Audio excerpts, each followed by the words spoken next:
நீ என்ன செய்ய வேண்டும், உன் பக்கத்து வீடு இப்படி இருக்கின்றது, யாரை அழைத்து எப்படி ஒட்டு போட வேண்டும் என்று நீ கனி கொடுக்கும் மகனாக மகளாக மாறுவதற்கு தான் ஒட்டு போடப்பட்டது. அந்த இதயம் வெறும் ஒரு பாறையாக முட்புதராக இருந்த இடத்தில் பவளம் போல பல வர்ண கண்ணாடிகளால் அலங்கரிக்கப்பட்ட கோபுரம் போல அந்த இதயத்தை பிரதிபலிக்கப்பட்ட வைத்த இயேசு கிறிஸ்துவுக்கு நான் என்ன கனி கொடுப்பேன்?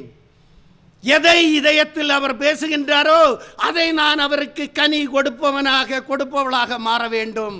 இயேசு கிறிஸ்துவை அறியாமல் இருக்கின்றார்கள். என்னுடைய அண்ணன், தம்பி, தங்கை, தாய், தந்தை, மனைவி, பிள்ளை யாராக இருந்தாலும் அதை நீ உணர்த்த வேண்டும். உணர்த்தி இயேசு கிறிஸ்துவோடு ஒட்டு போட்டு அவர் செழித்து வளர வேண்டும். அன்பானவர்களே, செழிப்பு உள்ளிருக்க வேண்டுமே தவிர வெளி தோற்றத்தில் உள்ள செழிப்பல்ல. அப்படி என்றால் அது காய்ந்து போகும் நொடிப்பொழுதில். சபித்தார் கனி இல்லாத அத்தி மரத்தை பார்த்து, அதுபோல நாம் எந்நேரத்தில் இருந்தாலும் என் நேரம் வரை இந்த மண்ணகத்தில் வாழ்வு தருகின்றாரோ அது கட்டிய மனைவியினோ புருஷனின் விருப்பம் அல்ல. பலிபீடத்தில் திருமணம் ஒன்றாக சேர்க்கின்றார் இயேசு கிறிஸ்து. அந்த ஒன்று சேர்த்து அந்த மாம்ச சரீரங்களை ஒட்டு போட்ட இறைவன் யாரிடம் கேட்டு? மனைவியிடம் கேட்டா புருஷனை அழைத்தார்? இல்லை. புருஷனிடம் கேட்டு மனைவியை அழைத்தாரா? இல்லையே. ஆகையால் உயிர் மூச்சு மனைவிக்குரியதும் அல்ல, புருஷனுக்குரியதும் அல்ல, கருவறையில் சுமந்த பிள்ளைக்குரியதும் அல்ல. இயேசு கிறிஸ்து கருவறையில், தாயின் கருவறையில் கொடுத்த உயிர் மூச்சு, அந்த உயிர் மூச்சு ஆகிய நாம் இன்று மனிதனாக இருக்கின்றோம். அதில் பரிசுத்த ஆவி என்ற ஒரு வல்லமையை பெற்றிருக்கின்றோம். கனி கொடுப்பவர்களாக வாழ வேண்டும். அன்பானவர்களே, உழையான சேற்றிலிருந்து தூக்கி எடுத்தவரே என்று நாம் கேட்டிருக்கின்றோம். அந்த உழையான சேற்றிலிருந்து, அந்த காட்டு ஒலிவ மரத்திலிருந்து தூக்கி எடுத்து செழுமையான செழிப்பான இயேசு கிறிஸ்துவோடு ஒட்டு போட்டு நாம் வாழ்கின்றோம் என்றால் கனி கொடுக்க வேண்டும். ஜீவ புஸ்தகத்தில் பெயர் எழுதப்பட்டது ஒட்டு போட்ட நேரம். ஆனால் நாம் தவறுதலாக நான் தான் என்று தூக்கினோம் என்றால் ஜீவ புஸ்தகத்தில் பெயர் வெட்டப்படும். மீண்டும் பழைய நிலையை சென்றடைவோம். அதான் அந்த வார்த்தை, மீண்டும் வெட்டப்படுவீர்கள். ஆகையால் எச்சரிக்கை. எப்போது பரிசுத்த ஆவியானவரை நாம் பெற்றுக்கொண்டோமோ, உணர்ந்து கொண்டோமோ, தெரிந்து கொண்டோமோ, அனுபவித்தோமோ, சுவைத்தோமோ, ருசித்தோமோ, அந்த நொடி பொழுது அவருக்கு கனி கொடுக்கும் மகனாக மகளாக நாம் வாழ்ந்தோம் என்றால் இறுதி வரை ஒட்டப்பட்டவர்களாகத்தான் இருப்போமே தவிர பிரிவே இல்லை. ஆனால் நான் தான் என்ற அகங்காரம் ஏறியதென்றால் இந்த ஒட்டு போட்ட இயேசு கிறிஸ்துவே அந்த ஒட்டிலிருந்து என்ன செய்வார்? விலக்கி விட்டு விடுவார். இதுதான் விவிலியத்தின் உண்மை. மனித குலத்திற்கு மட்டுமல்ல, அன்பு இறை உள்ளங்களே, மனித குலத்திற்கு மட்டுமல்ல ஒட்டு போடுவது.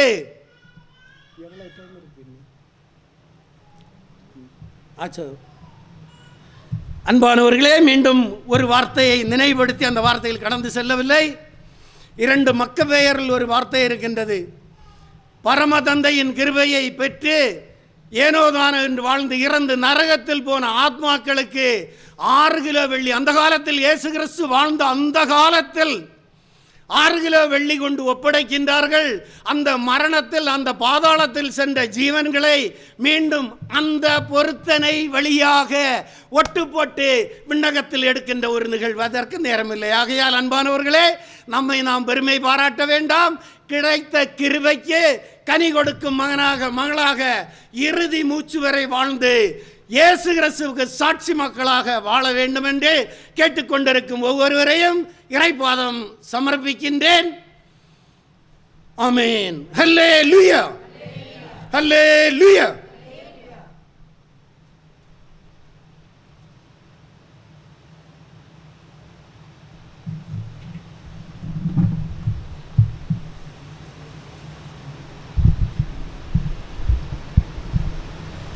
அல்லேலூயா, அல்லேலூயா, அல்லேலூயா.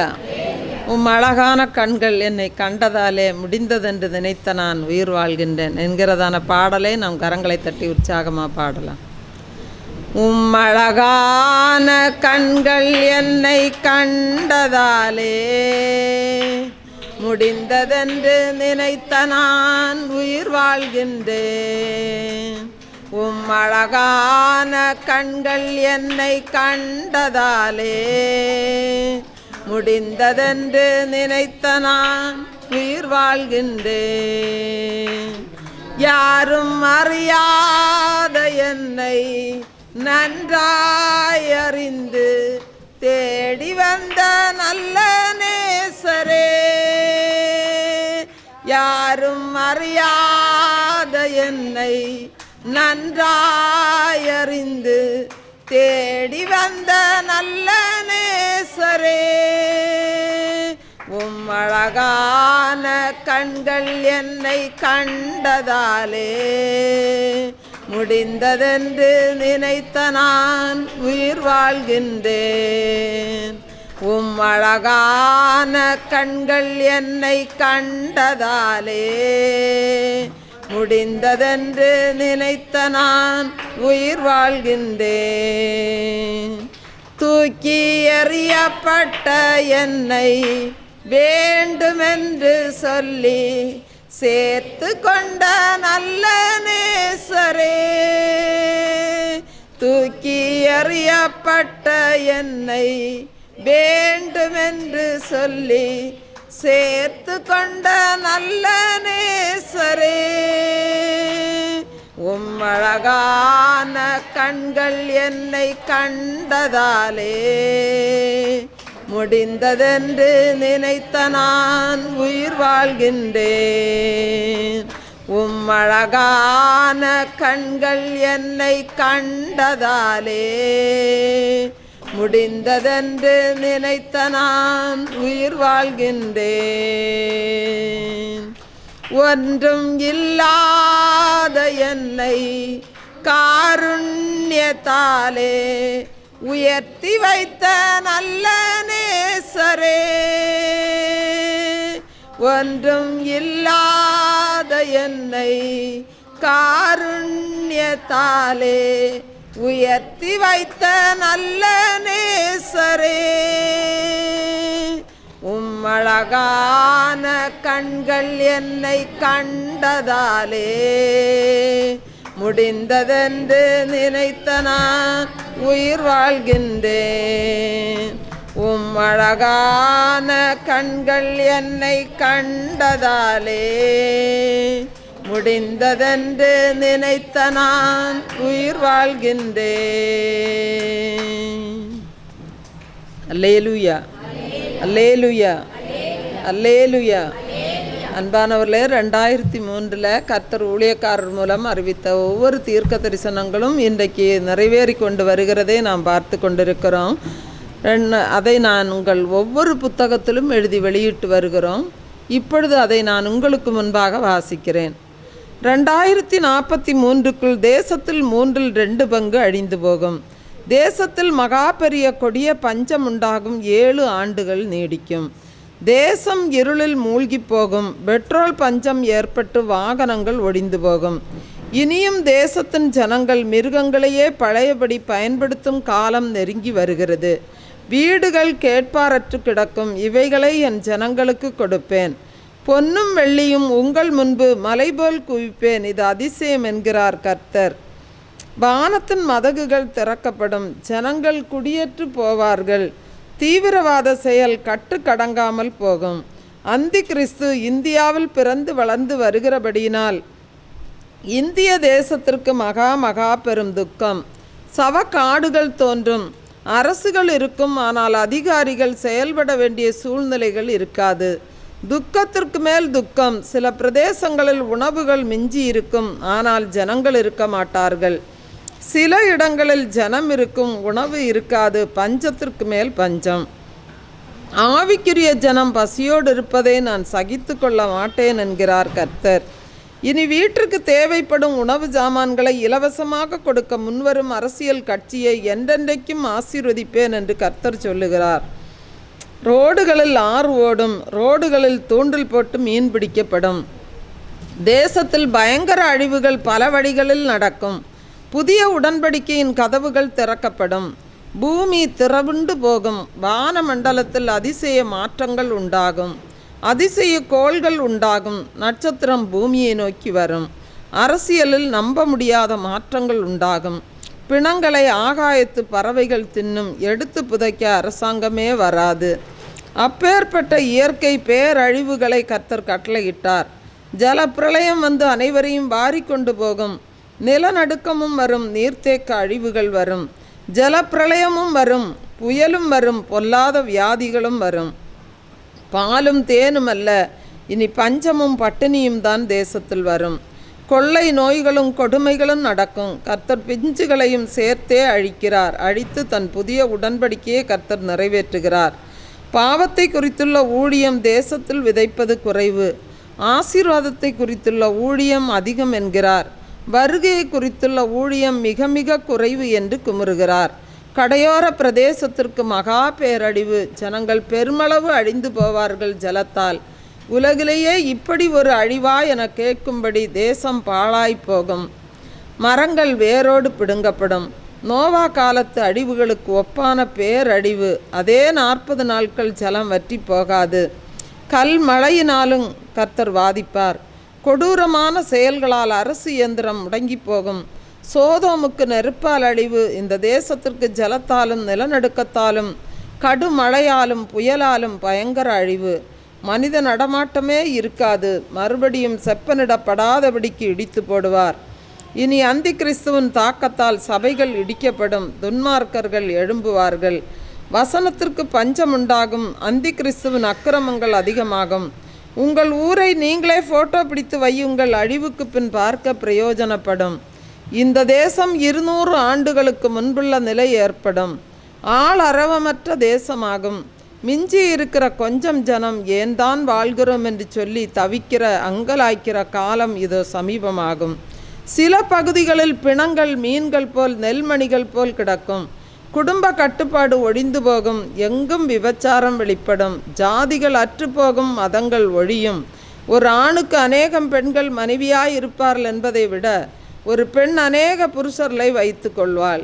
இனி அறுவடைதான், விதைக்க நேரமில்லை.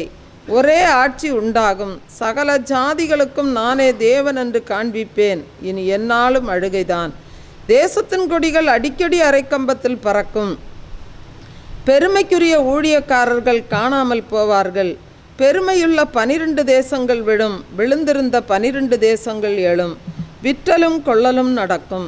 அழிவுகள் குறித்து சகல ஜாதிகளுக்கும் சொப்பனங்களாலும் தரிசனங்களாலும் அறிவிப்பேன். இனி காலமில்லை. உலக திருச்சபை குமரியில் கட்டுவேன். புதிய எருசலேம் குமரி மாவட்டத்தில் உண்டாகும். இனி நான் வந்து வாசம் செய்வேன். நான் அநேகருடைய பந்தியில் அமர்ந்து போஜனம் பண்ணுவேன். சூரியன் சந்திரன் ஒழிந்து போகும். வால் நட்சத்திரம் தோன்றும். பெண்ணினம் பலுகி பெருகும். ஆணினம் முற்றிலும் குறைந்து போகும். திருமண பந்தங்கள் ஒழிந்து போகும். சட்டத்தின் கொடுமைகள் உண்டாகும்.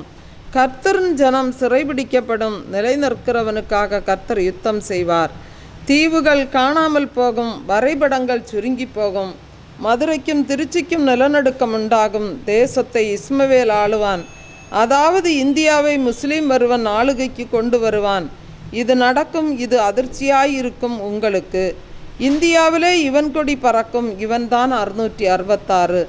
இந்தியாவில் யுத்தம் உண்டாகும் என்பது நிச்சயம். சென்னை ஒழியும். ஜலத்தால் மூழ்கும். இலங்கை சமுத்திரத்தால் மூழ்கும்.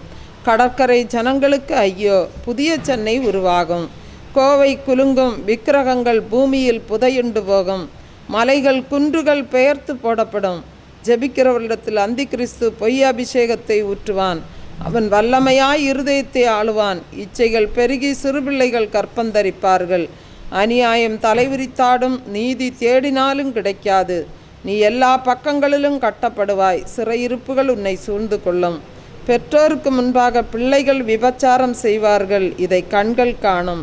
தூய்மையான அன்பு வற்றி போகும். அவனவன் தன் சுய இச்சையின்படி நடப்பான்.